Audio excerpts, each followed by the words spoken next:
it's Teresa here. I hope you're all okay. It's very cold here. I've got my dressing gown on again. I'm frightened to put heating on because it's so expensive. But anyway, I hope wherever you are, you're warm. I'm going to keep the introduction really short because this is going to be quite a long project. I don't want it to be too long, but I don't want to waste time waffling around on a long introduction. Today we're going to do something different that we haven't done before. We're going to do some wet felting, some Shisha embroidery and our normal stitchery to produce a mounted wall picture. Well, for anyone who isn't familiar with the term Shisha, and I have to say Shisha embroidery because Shisha also refers to those hookah pipes, and it's a technique or a process of attaching small pieces of mirror to background fabric. Before I go any further, I just want to drop some names. I'm going to say hello to Gillian Brown, Kath Avalon. Kath, your book on Facebook was absolutely brilliant. I was quite envious when I saw your book, and I thought, oh my gosh, I haven't produced anything that nice. So perhaps you can teach me how to do that.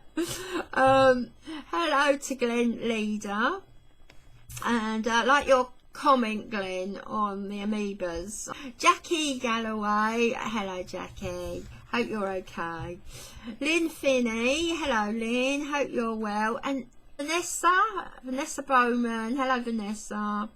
Vanessa, I'm not sure if it was you that mentioned the workshops in Herne Bay. Are we still doing them? You'd like to attend? The workshops weren't in Herne Bay. They're in that area. They were actually, because we haven't done them for a while now, in oh gosh, it's gone right. Oh, Whitstable Castle. And they were really good, really good. I'm not sure if we're going to be picking that up again in Whitstable Castle, but All Sewn Up will be doing something later on in the year, as soon as I move actually. So I'll keep you posted anyway, and anybody who's sort of in that area, that's, where is that, say Rochester, Mid Kent, South East London, on the Surrey border, anywhere really, because there's lots of hotels there as well, if you wanted to stay the night or whatever. But anyway, we could discuss that later. So yes, Vanessa, watch this space, and later on I will be giving some dates and some things. So if any of you have any idea and you're on Facebook, please put your ideas down. Hello Louise Buller. Louise, I haven't heard from you for quite a while. I hope you're okay. And Deborah Mayer. Hello Debbie, I hope you're okay. Now before we start, I just want to explain what I've done. While I've been wet felting, I've actually made 4 pieces of wet felt for other projects. So I've introduced the 4 pieces, or maybe 3 pieces that I've been making.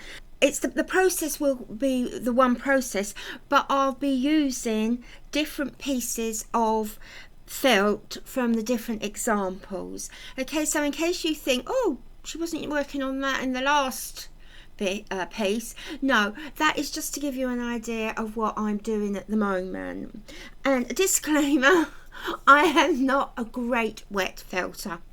I love doing it, but it's not a specialism of mine. So if it is something that you really think you'll like, just research YouTube, because there's some fabulous people on there who do this far better than I can. So I've had my B12, I'm raring to go. Sit back and enjoy it. Oh, and I hope you like the photographs as well of my local park. I thought they're better than just sitting looking at my hands while I do this. All right then, grab your coffee, grab your cake, and we'll make a start. Now the first thing I've done is put a silicone baking sheet on my work table. Sheet of paper the size that I want my work. Then I've covered that in bubble wrap. The thread I'm using or the wool I'm using I should say, is merino. Those of you who were with me when we did the wall hanging, the weaving, I used this to weave with and it produced beautiful results. This it's been built up with the first foundation background going that way. Now second is all made up of bits and pieces because I'm now out of this merino wool top. So all I'm left with are little pieces of scrappy pieces like this.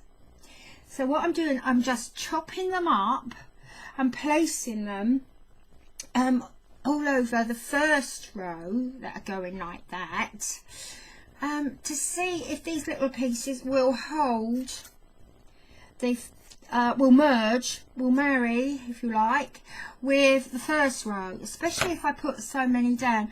I don't think I'm going to get much more on there, although I've got such a little bit left. It's a shame not to use it all up. I'd like some of that blue poking through. Let's have a look. I'm just going to now just throw these pieces around and we'll see what we end up with. It's quite thick now. It's quite thick, but there just wasn't enough of this to do a second layer. But nothing ventured, nothing gained. I might have a little bit more of this. Yeah, exactly the same as I did before. And we'll see what happens. So the next bit I just start off was to water it down all the way down. No, I think I might put too much water on there. I say water, this is the shampoo mix. There we go. I'm not going to get any more on there. Oh look, that was solid shampoo, thick shampoo. Right, with this, because it's running on the floor, so I've got the craft towel there. Then we'll cover that up, and I can see this bubble wrap isn't really big enough to cover it the underneath, but we'll call this an experiment just to see what happens. I'm going to massage it all over. This is such fun. You really need to try this. If you like getting your hands messy, if you're a craft person or an artist, you're going to love this. Okay, so I'm going to carry on now for about 20 minutes until it starts matting. I'm going to get a rolling pin and just gently roll it up and down right over the whole felt, backwards and forwards. I'm going to do this several times. I'm going to roll up these to a sausage.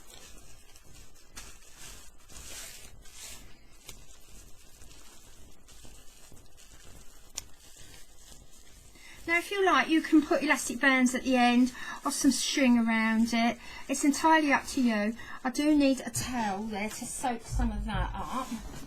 Now underneath this sausage, I'm just going to put an old towel, an old craft towel there.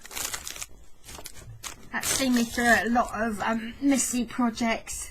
So that can go there. Now this is going to be rolled backwards and forwards 30 times, backwards and forwards. Right, I'm going to try and do this. Have a look. And as you can see, this has shrunk. I'm going to repeat that now, so all the sides have been rolled up, curled up like a sausage and then rolled. So I've actually done this now 6 times. I turned this round, I undid it after 4 times, and it was still a bit loose and stretchy, so I've done it another 2 times, and this is the 6th time. I'm wondering if I need to do it some more.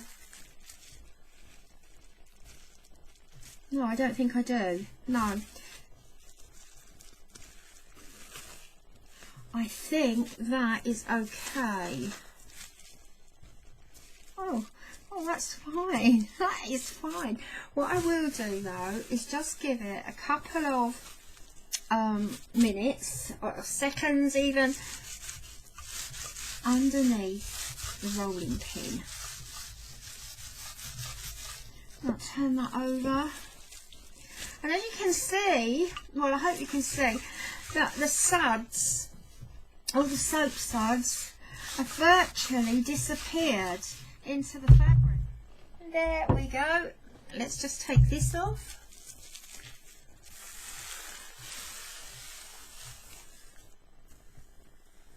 Yeah, can you see the texture there? Have a look on the back as well. Right, that is definitely bubble wrap. So let's just iron that out, roll that out and see how tough it is. I mean, there's bound to be a little bit of stretch there, but I'm going to enlarge that so you can see how it's all joined together seamlessly. You see here, no gaps, it's all together. See how tough that is? But there you go. Now the next thing we do is called throwing. It reminds me of pottery actually, but we're just going to throw it actually like it's a piece of clay. So I dread this part, I really do, in case it disintegrates. Some people throw it and they throw it and they throw it, but as I said, it bothers me a bit. So I'll throw it. That's thrown, and you can see it's now taken on the look of felt here, completely joined, seamless. And now I'm just going to rinse it in some warm water, get rid of the suds, and then dry it. And so this one is far nicer than the last one, and it's just lovely. Now I've got a few loose bits here which I'm going to cut off like this, and I will put these onto the backing because this will also go onto calico. Once again, I've no idea what I'm going to do with it, but I'm going to do something. So that might go there, I might pop that there, or I might pop it here. So the next task is to put tacking all the way around here and make that ready for embellishing. Before I do that, I'm just going to show you what's happening with the other pieces. This has been destroyed with sharp edge, actually little scissors, very sharp scissors on a spring, and in the holes I place some other fabrics. Now I'll hold this up. I've placed some glittery lace there and some sequined lace there. There's a little bit of lace here, more Christmas ribbon there. Oh, that's Christmas ribbon as well. And these pieces here are just odds and ends that I have in a small bag full of threads that would be better off being binned, but obviously you know what I mean when I say I can't do that. So just threads there, and these are pieces of wool that I've just laid on the top. Okay, the purple wool there. It's sort of wet felting and deconstruction and fabric manipulation. It's an exercise in texture and in shape and line and even colour, because I have two complementary colours there, blue and orange. So it'd be interesting to see what I actually do with this. I've had a change of heart in what piece of felt I'm going to use. I'm actually going to use this one, and I'll tell you why. I put the 4 on the wall, and I spent last night walking past them and looking at them and sitting on the chair, having coffee and just staring at them. And this one started to emerge as flowers. I could see flowers in this. I can see one there, the flower there, the stem and the leaf. This one here is like a flower, and particularly that one. And the more I looked at it, the more I could see flower heads. So I grabbed my garden planner, and I bought this in a charity shop just down the road. I bought this some time ago, and it's got some really nice little pictures in it, but this is the first time that I've used it. I went through it and I thought, this reminds me of this one here. Lots and lots of flower heads and some greenery, different colours here. We've got the colours here that are on here, maybe in varying shades, but I thought, I'm now going to use this as my inspiration. I'm going to start this now. Once again, apologies for my nails, but this morning I've been making some paper with cardboard, and I'm going to start with this one round here, and I've decided to do it in lazy daisy chain, or also known as detached chain stitch.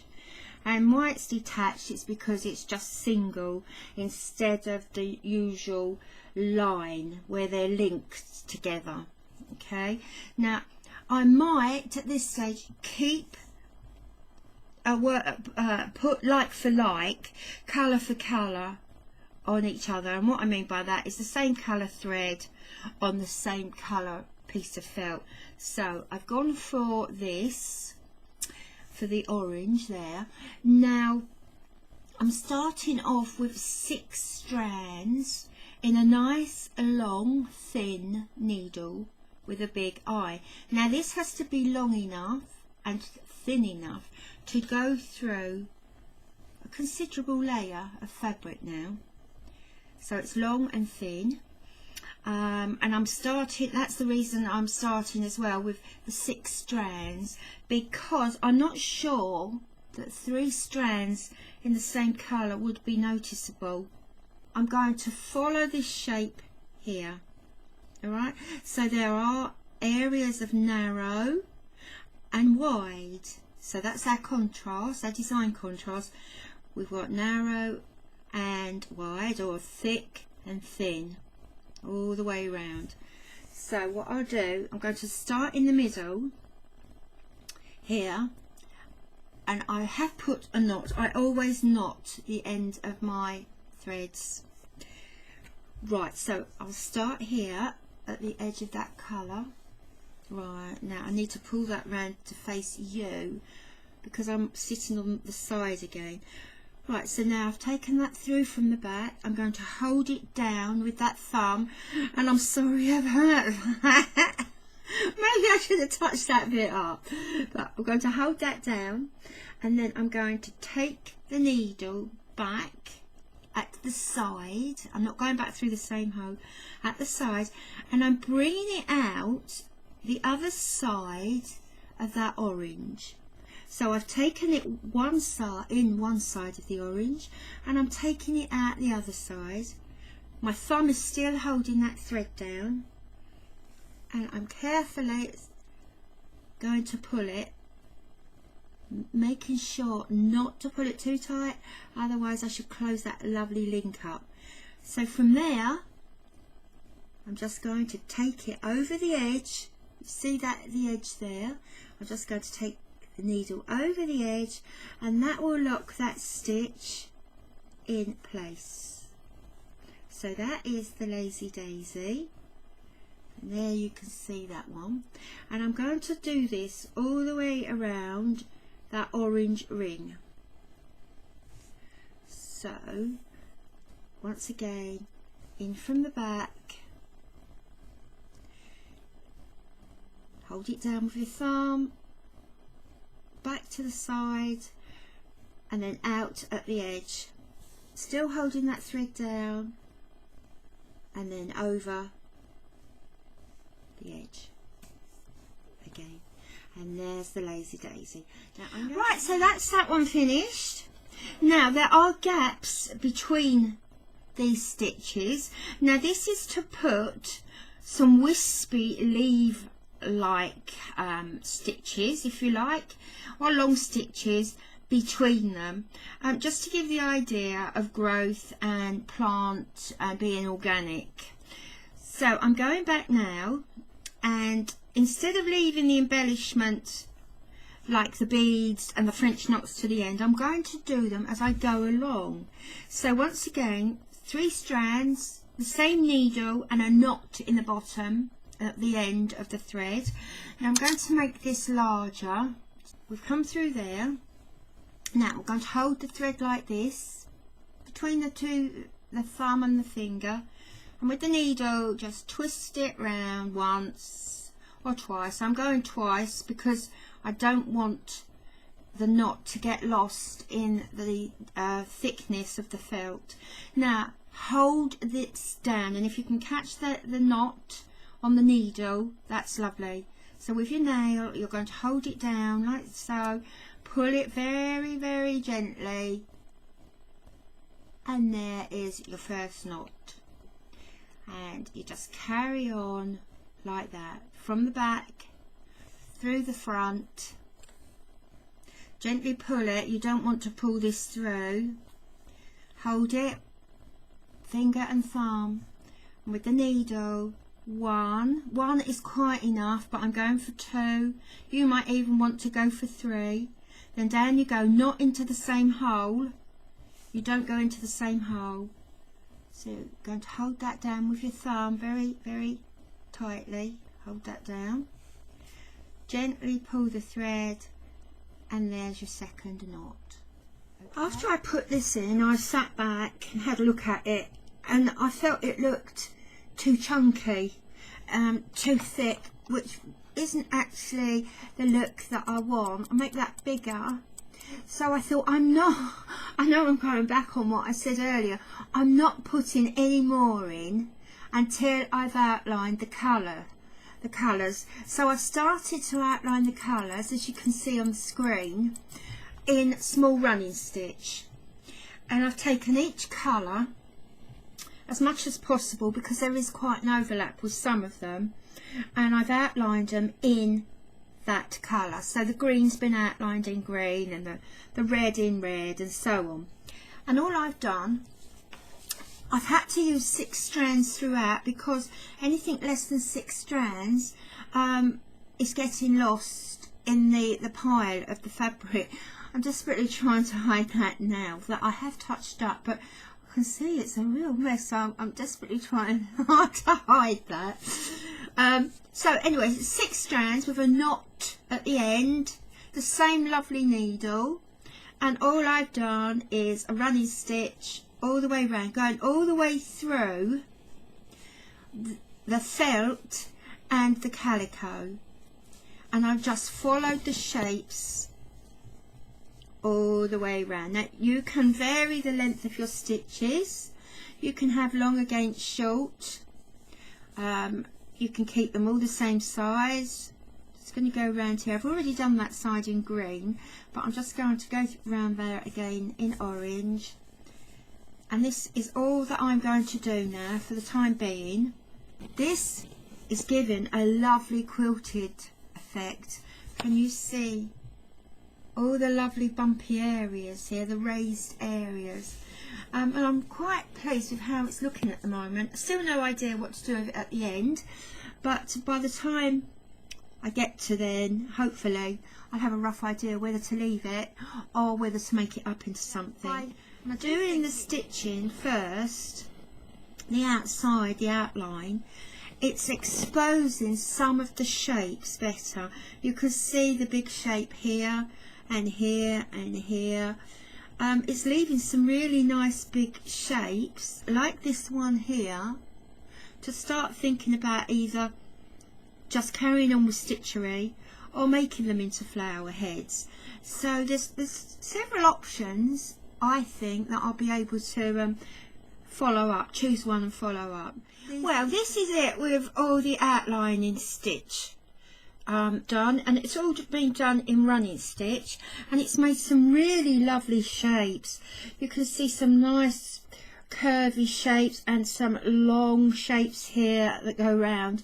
Unfortunately, I can see a dinosaur in this, and that is all I can see, and it's this shape here with the legs and the tail, and it comes around there. And now I've seen the dinosaur in this, I can't unsee it. I'm trying to imagine flowers and what to do with the round shapes, and my eyes just keep going back to the dinosaurs. I don't know how I'm going to manage to carry on and not see that dinosaur. But there are lots of other shapes in there, and the more I look at it, the more shapes I can see. And I certainly don't, I can see a fox there.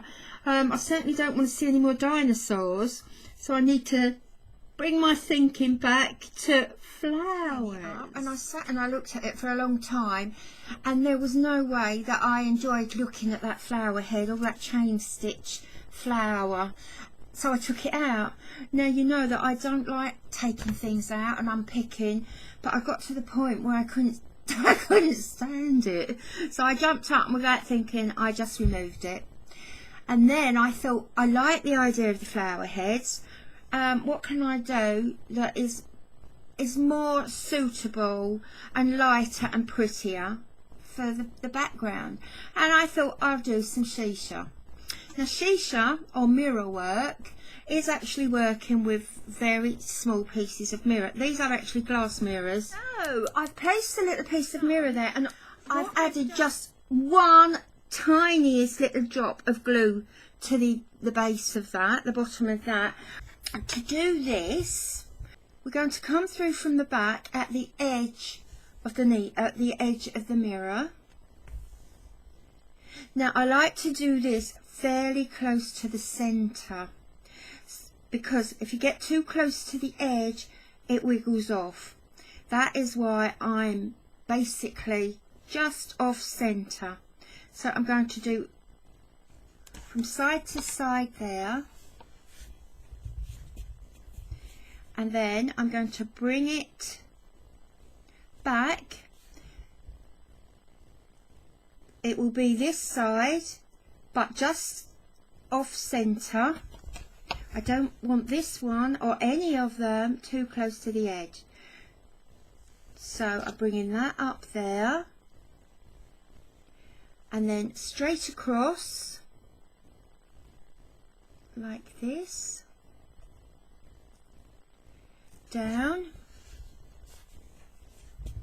and then I'm going to do it across.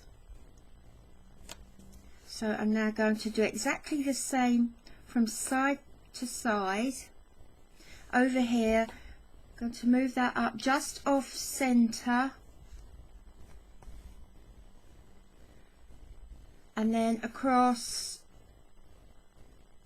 So we should end up with a nice little box in the middle, and then I'll take that back the other way, just off center.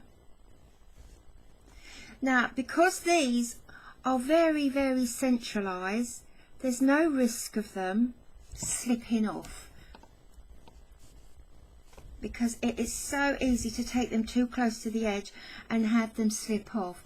So this is what you get. Okay, there, oh, that's better, isn't it? That is what you get. And then we're going to do the same, but on its side, on its diagonal. So we're going to bring it through at the side of one of these, and then just take it across to the other side like this. The side of, it's very difficult to see this, isn't it, with the reflection. Let me move that up. So we'll take that across there, and then we're going to take this.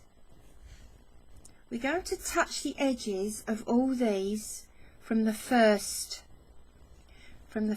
row or layer, and we're going to do the same. We're just going to cross over, and at this stage it does look very messy.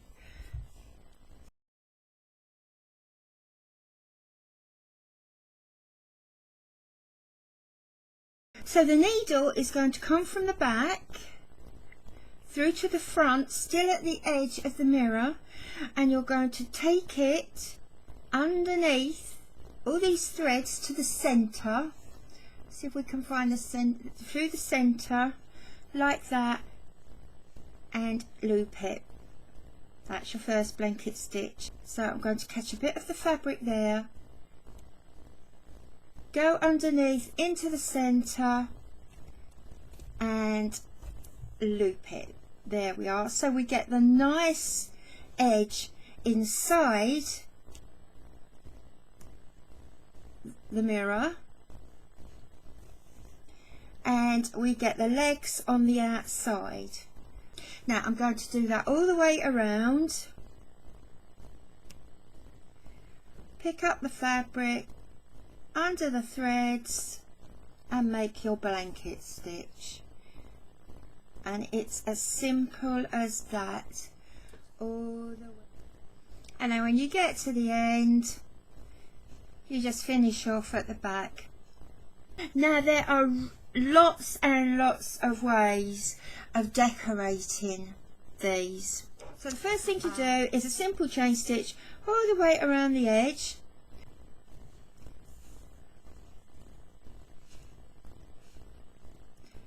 So take this,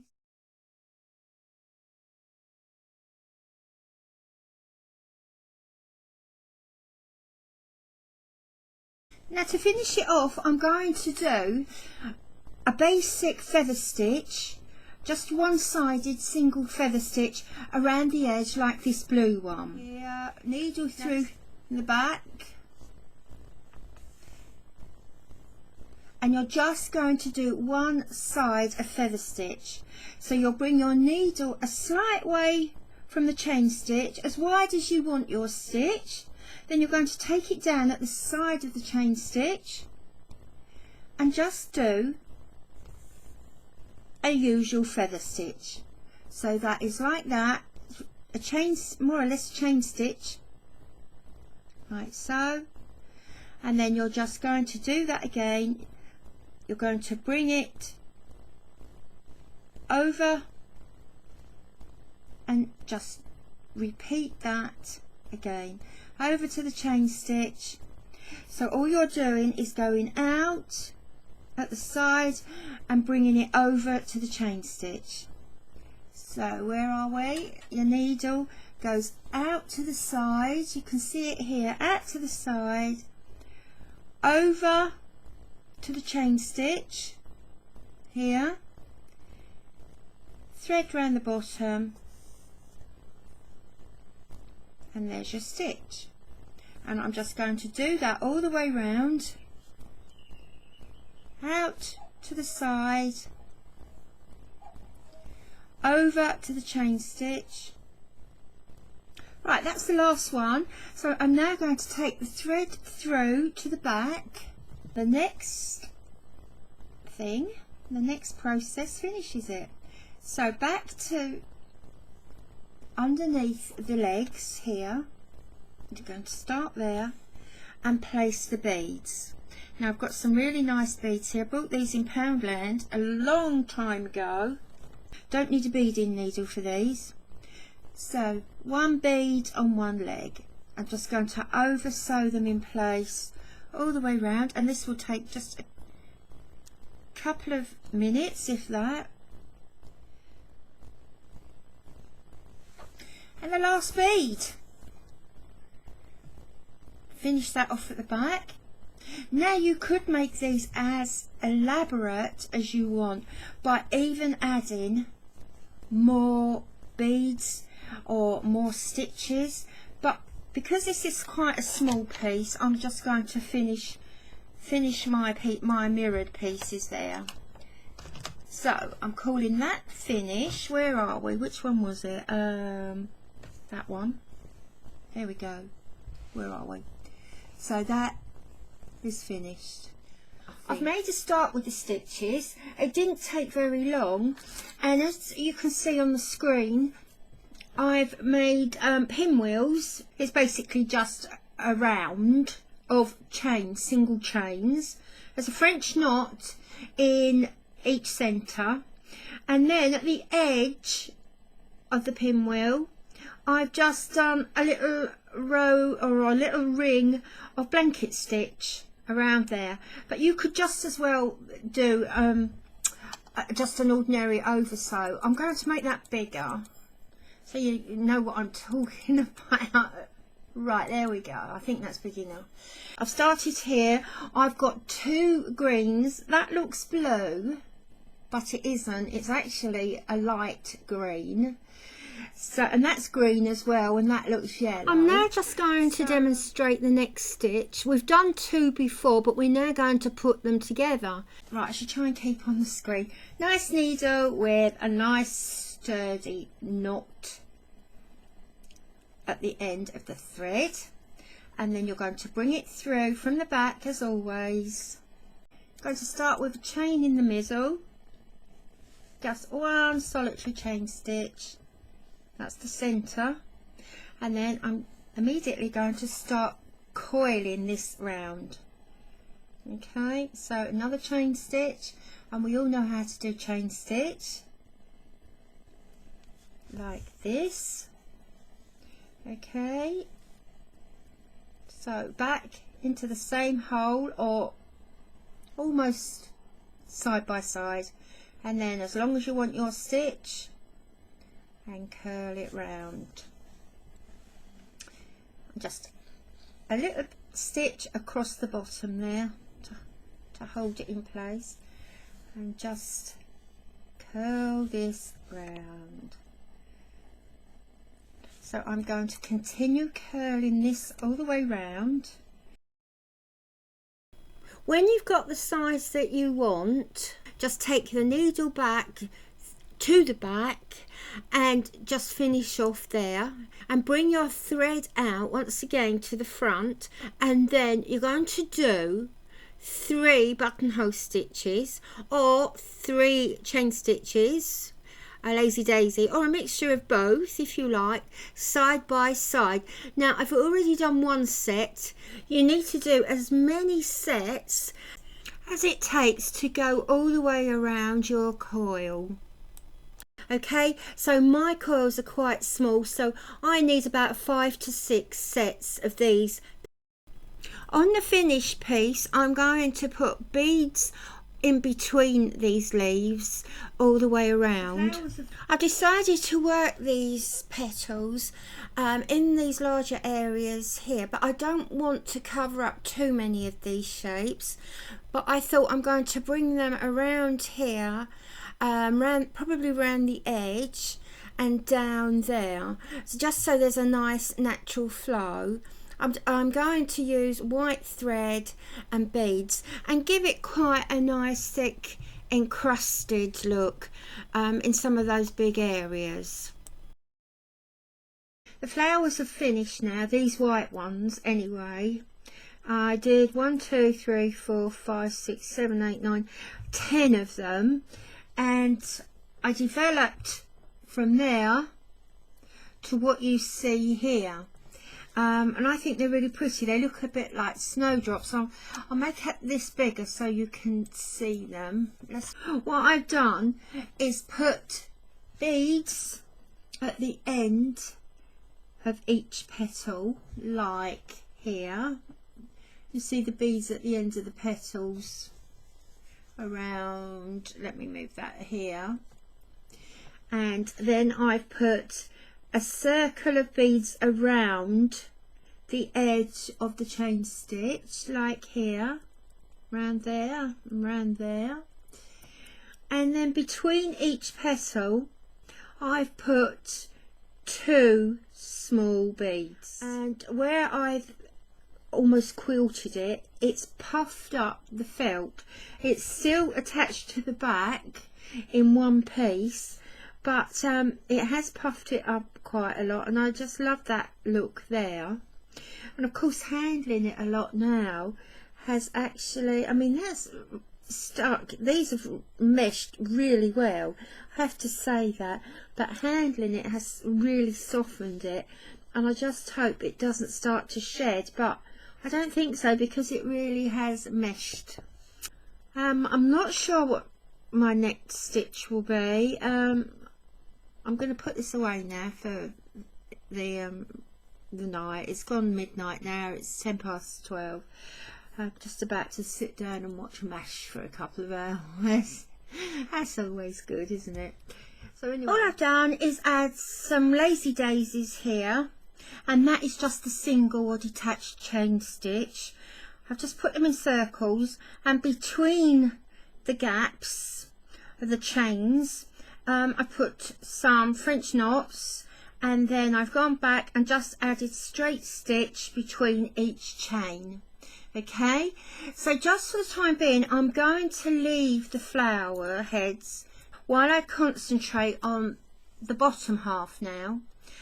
I've started putting some stems in. These are this is couching, I should say. This is couching over ordinary garden string. So I've put the garden string down, secured it, and then I've done a blanket stitch, a close blanket stitch all the way around and up there. I'm going to carry on with this, but before I do that, I'm just going to show you a very quick demonstration of how I did this. I won't do it on the work because you won't see it, so I'm back to doing our big demonstrations again just for this. So garden twine or string. Now you can secure this in place by tacking it, some little tacking stitches, or just gently gluing it. Now I've actually glued this with the paper, the Pritt. It's basically paper glue, but on the felt, this felt piece, it's working lovely at the moment, but I can see it's just beginning to curl up and off. So I do a few stitches quickly.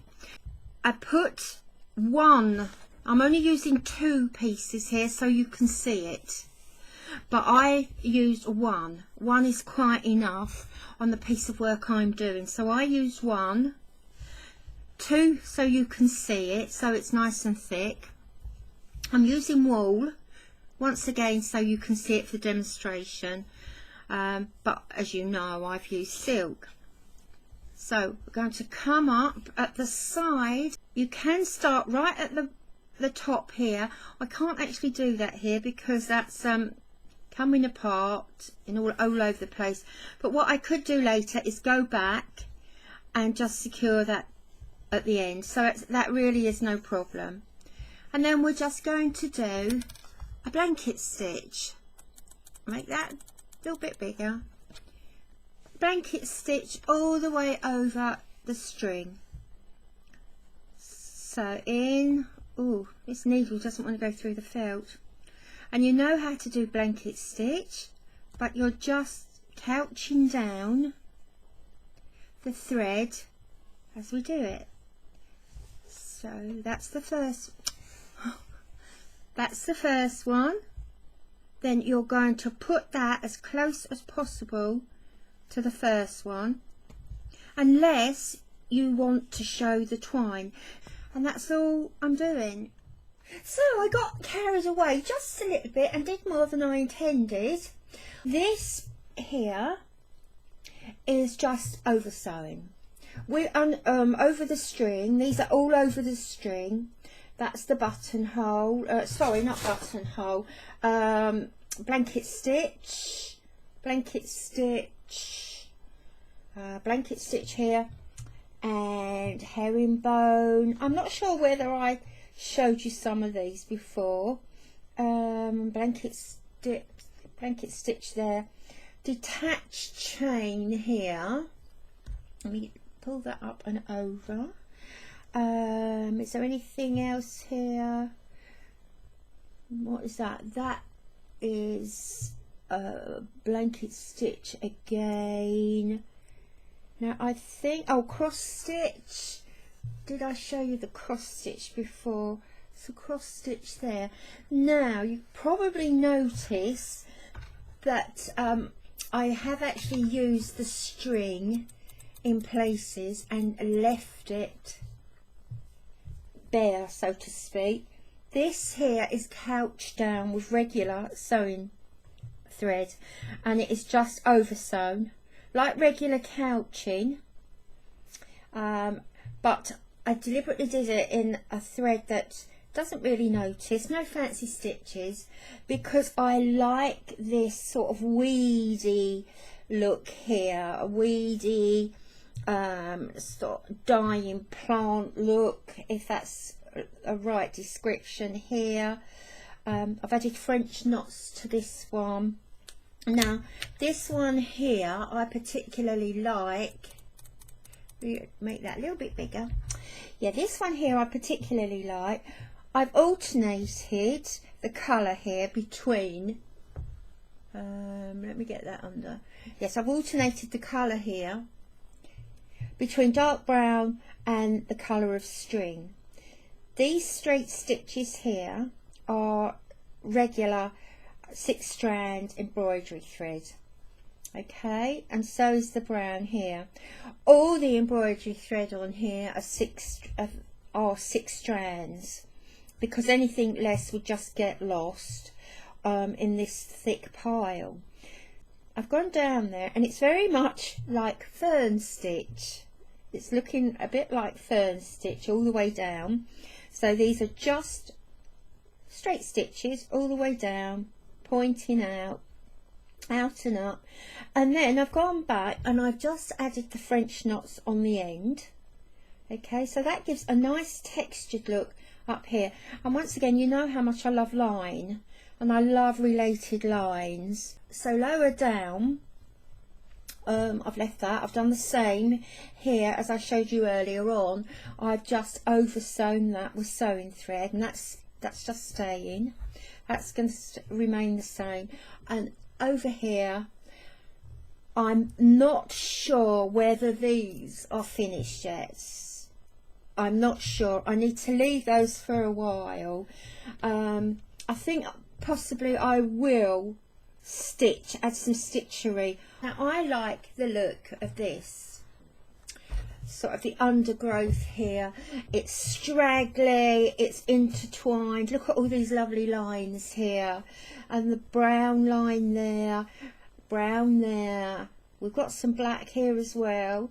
Different greens from lime to dark. Brown there, some long, some short here. We've got curly ones here against the straight ones. So there's an awful lot of contrast going on here, thick and thin. But if I just put that there and divide that into two, this is how I imagine mine to be, like this, encrusted at the top here, as I'm doing at the moment with flower heads in stitchery and beads, and down below a bit, as I've started at the moment, the straggly bits of the undergrowth, the curving bits, all the line. Okay, so I'm not focusing on it, but I'm being inspired by it. So I spent a couple of hours working on the bottom half, and I've basically just done a lot of raised chain bands. So Jackie, that'll please you, because I know that you went through a phase of raised chain band some time ago. I think it was you, Jackie, wasn't it? To please you, I've done some raised chain bands all the way along here, and it is really nice because it's making a lovely contrast between the thick and the thin. You see that? I'm not sure I'm going to add any more beads, but what I will do, I've come across this in a bag of broken jewellery from the charity shop. They're not in pairs, these aren't pairs either. What I am going to do at the moment is just take the findings off these bits here, and I might, if I can get that off, lovely, use these, by opening them up. Now I've chosen 2 areas actually. I think that was one.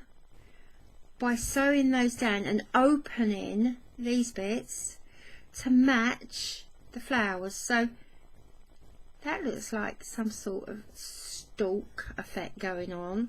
Or over here where there's a lot more flower heads. That was a second, that one and that one. But I think that looks quite nice there.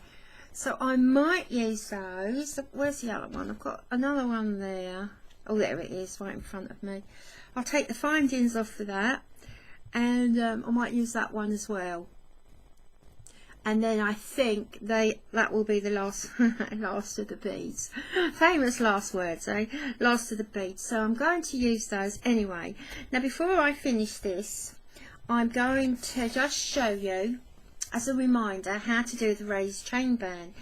Now I am working sideways, and I'm trying to do this so you can see it the right way. I'm going to lay tram lines all the way up your space here, and as you can see here, I have actually started them. Right, I have started them here. Now I'm going to take these tram lines, you see that, just in and out like a big over sewing stitch. I'm going to take these tram lines up here to this, where the pink starts here. That's where I'm going to put them. So for ease of watching, I'm going to do it here. Now these are the tram lines that I've just shown you in my work. Obviously they're bigger with a big needle so you can see them, okay? So you're going to bring your needle, after you've done the amount of tram lines that you want, you're going to bring the needle out just above, a little space, just, if you can see that, just above the top one, okay? So bring your needle out there.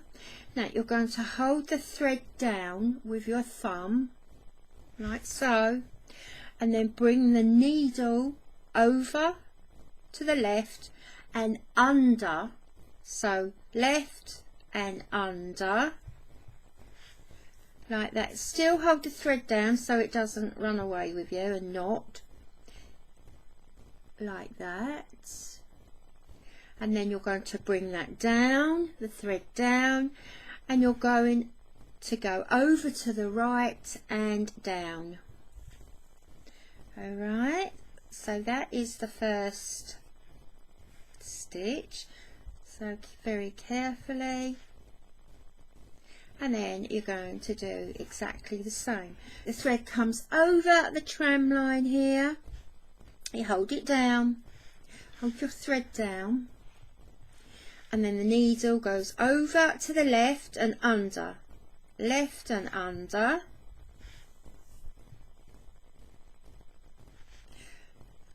thread down, and then right and down, and it's a beautiful stitch to do. Once you get the hang of it, I mean, I can remember it was the bane of my life when I learned this. Oh my goodness. And this was years ago as a student. Oh, actually, when I was doing my A-levels. Oh my goodness. I just couldn't get this stitch. I know I've caught up. I just couldn't get this stitch right. And I avoided it at all costs. But when I did work it out, you know, years later, I was probably at university then, just fell in love with it. Just a quick look at that piece of raised chain band that's finished, and these have just been tacked down, so they need securing properly, but that's how it's looking at the moment. So I shall now carry on with the stitchery, but I just thought I'd show you that finished and those tacked down. Okay, I put the beads on here, the earrings, one there and one there. I fanned them out slightly and I just over sewed them in several places to keep them still, and then I outlined all these big thick couching pieces here in black threads. I thought that just gave it a little bit more dimension. You can see all the black, and I think that has quite a nice effect here. It was very tempting to add more and add more, but I thought no, I think I'll leave it just as it is. I'm going to make this a bit bigger and just run it down now. I'll start at the top and see if I can get it all in as it comes down. Right, so here we go. So the top half here with the flowers, the flower heads, and that is the encrusted look that I wanted, and there's loads and loads of texture going on there, lots and lots of line, and of course colour, the background colour, the beautiful blue there of the felt. Making that felt seems like an age ago. It seems such a long time ago. And then the top part here is now running into the bottom half. A few strayed pieces of Shisha to add the balance, and then we go into the couching, all the raised chain bands. And to any new people who haven't come across the raised chain band before, don't be put off at diagrams and demonstrations. It really is an easy thing to do. So, and that is that. So, see, I'm looking at pieces here thinking, no, I've deliberately left these pieces to add the contrast between busy, all the busyness, and the calm. We need a contrast between busy and calm, and these small areas that have been deliberately left are to provide that contrast there. I mean, that's a beautiful shape for another piece of raised chain band, but no, I've really had to stop myself and put the needle down and have a good talking to myself and say enough's enough. So I hope you like that. That is the finished piece, loosely, well, inspired, not loosely inspired, but inspired by that. So I hope that I've managed to get some of this in here. I know you wouldn't look at that and think, oh, I know where I've seen that. I've seen that in that book. That's not the idea about inspiration, but I'm quite pleased. I'm quite pleased with that. I'm going to mount this on something else, a background board that will also have fabric mounted on it. Now I'm going to start with the background. Now it's quite a bit bigger than this because I want a background contrasting fabric showing through. There will be a border around this of approximately 2 inches. By the time this is folded back, we'll have a nice border all the way around the edge, maybe 2 inches, but this bit comes later. I've prepared this, and I've prepared the smaller one for this. Okay, so this one, oops, that way, the smaller one is for this, and the larger one is the contrasting fabric. That's my chair squeaking away, it still hasn't been fixed yet. And that's going to be the contrasting fabric. So I've ironed the edges over all the way round. I didn't have to iron it there because that's a natural hem. It's a piece of curtaining. That was the side of the curtain, so that was naturally folded in, and I just ironed that one over. So there aren't any raw edges there. Now on this piece of hardboard, this is a nice strong piece of hardboard because it has to carry the weight of this and this. This isn't hardboard, this is cardboard. It's a strong cardboard from a packing box, so it's nice and strong, but it has to be lighter than that, otherwise this whole thing would be too heavy to be supported on this. Okay, so that one is heavier than this to support the weight of this.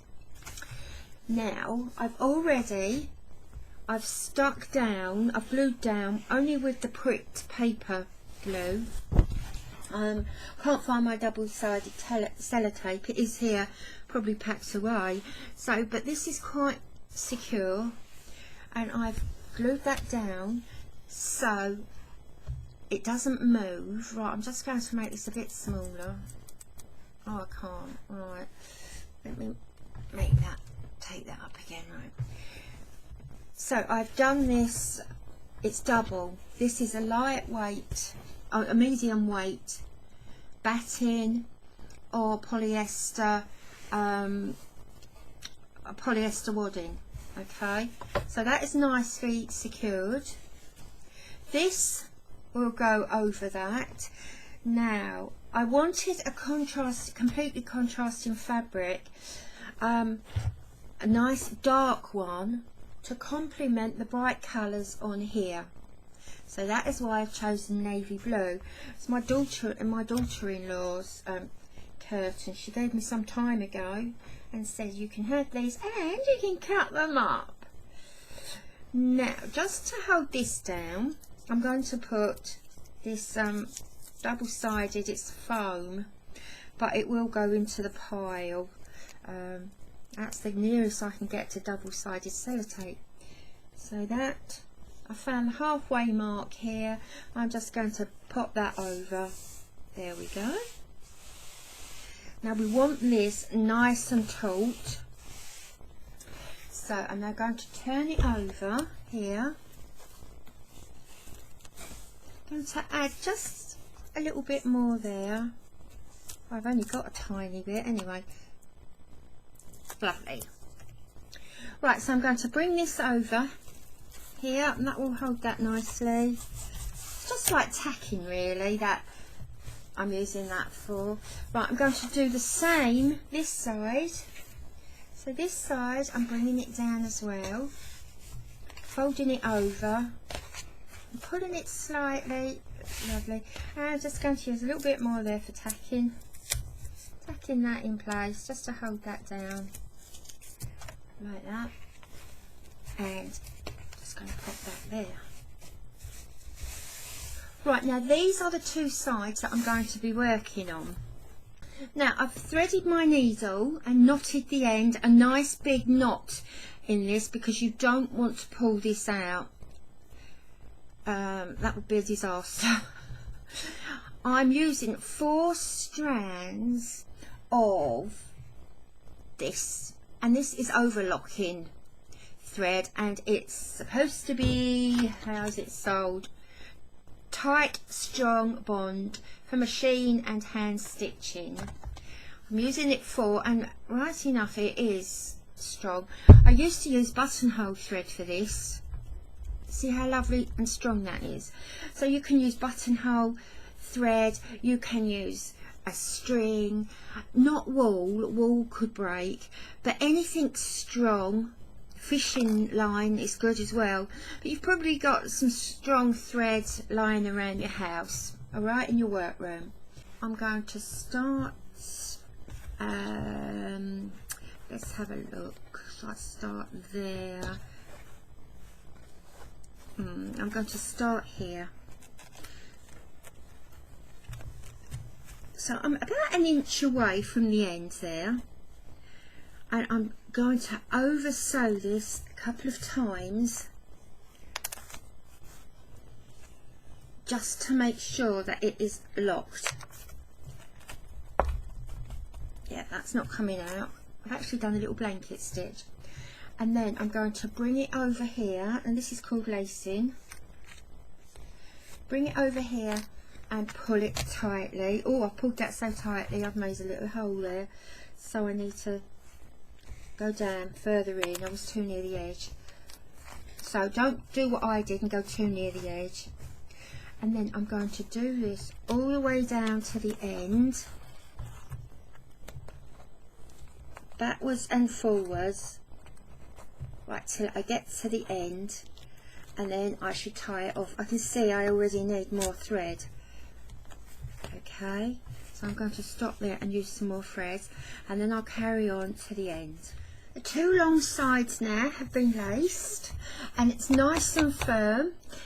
I've already turned up this end, the shorter end here, and I've held it in place with a couple of pins, one either side, and I'm going to do the same with this end if I can fit it in. Right, this end as well. I'm going to cut away just some of that thick fabric at the end here, some of that bulk. We don't need all that, so I've cut that away. Quite a sizable piece there. I'm going to do the same this end, cut away some of that bulk. Lovely.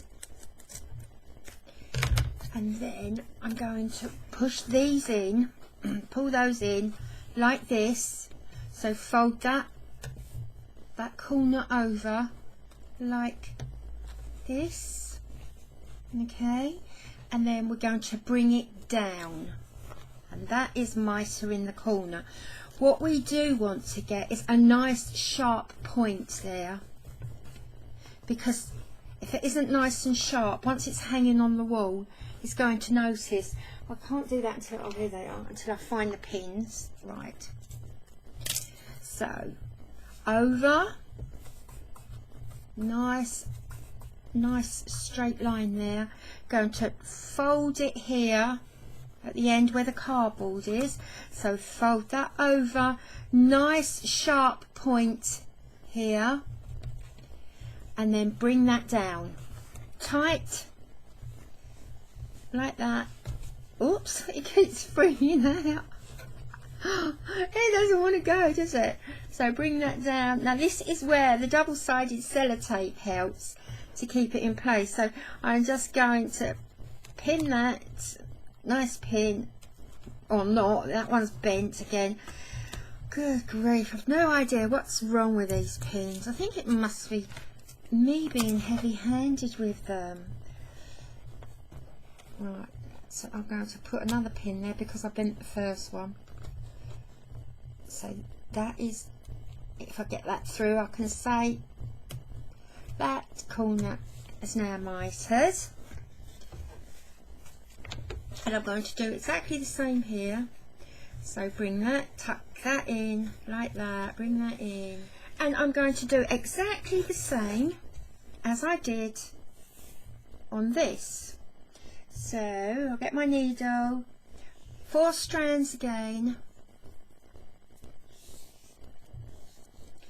I think I might have to turn it to face me. Yes. So 4 strands again, down here,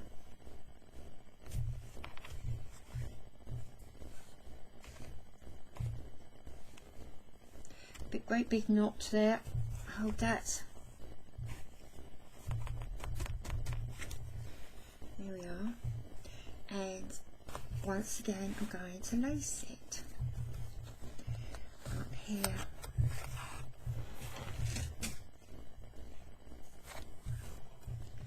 Right, that's the lacing done across both ways, long ways and width ways. Now after that's done, all I'm going to do is just hold these little seams here on the 4 corners where I've done some mitering. I'm just going to hold those in place with a little tacking stitch.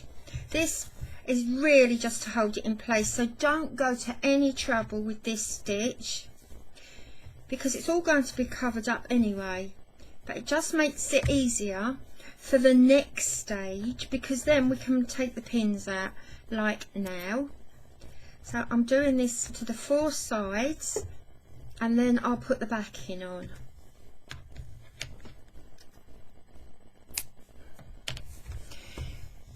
There we are, the 4 have all been over sewn now, or tacked or whatever. They're looking very, very scruffy, but it doesn't matter. The main thing is they're holding down the edges here tightly. Okay, so I'm just going to turn it over. There we are. So that is what we're looking at, a nice flat background. So the next thing to do is put the backing on. Now I've ironed it, and once again I've ironed folds in there just so it fits nicely. Now this is actually a bit too big, so I have to fold that in a bit as I go. This will be oversewn right the way round the edge. So the next time you see this, I will have oversewn this, and I'm not going to demonstrate it because you all know what oversewing is. Just a tiny stitch from one edge of fabric over to the other side. Okay, so I'm going to get on with that, and as soon as I've done that, and that won't take long, it'll be time to do this one. In fact, doing this one is exactly the same as doing this one without the backing. There's no need to back this because that will be hidden. So I might possibly start this as well. It depends how much time I've got, but I might actually do exactly the same to this one, the lacing on the back, and then it will be ready to mount on the blue background. Okay, so I'll get back very, very shortly. It's all finished now. So this part has been attached to the back. I'll show you the back here. There's the back.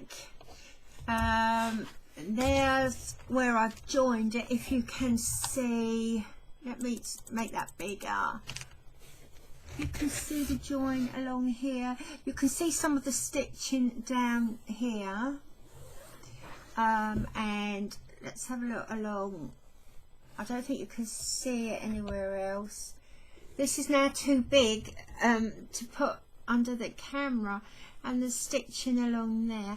Now I did a silly thing. I was so busy watching well, One Eye on Les Mis on Sky Arts.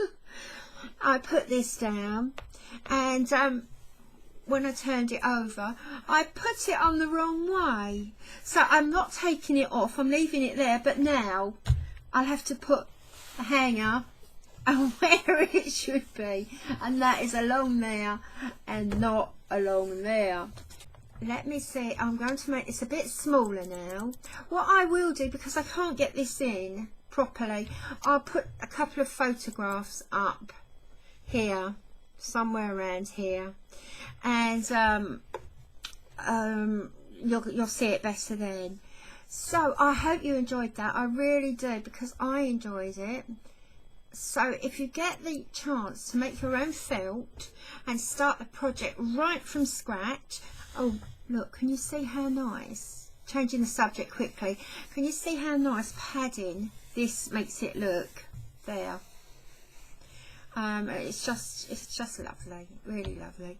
Yeah, so if you do get the chance to start your projects from scratch, then do have a go, because it is really satisfying and it's very mindful as well. It's just a great thing to do. Don't think I introduced any new stitches, did I? I think these are all stitches that we have done before. There might have been one, apart from the Shisha, how to put the Shisha on. I can't really remember now, and yet I'm looking at it. I think I'm tired now. I've even got my dressing gown on because it is so cold here as well, and I feel nice and warm at the moment. There we are. I'm actually going to carry on with this one. I won't bring you along for the ride with this one. Thank you for watching. If you're still here at this length, I'm going to have to cut about an hour and a half from this video. So what you get is a compressed version of what is actually there, but I have to do this all the time. But this was a particularly long video, or it is a particularly long one, and I can't possibly put that out. It's far too long, unless I broke it up into what a lot do now. They do it every morning. If I put out half an hour every morning, which I'm also thinking of maybe doing, instead of a long project, putting out chunks every day. But see what you think, see if that's a good idea or not. I'll throw that out to Facebook, and see what we come up with. Now I'm going to switch off, and don't need to say I'm going to have a coffee, you know that anyway. So take care everybody, be careful out there.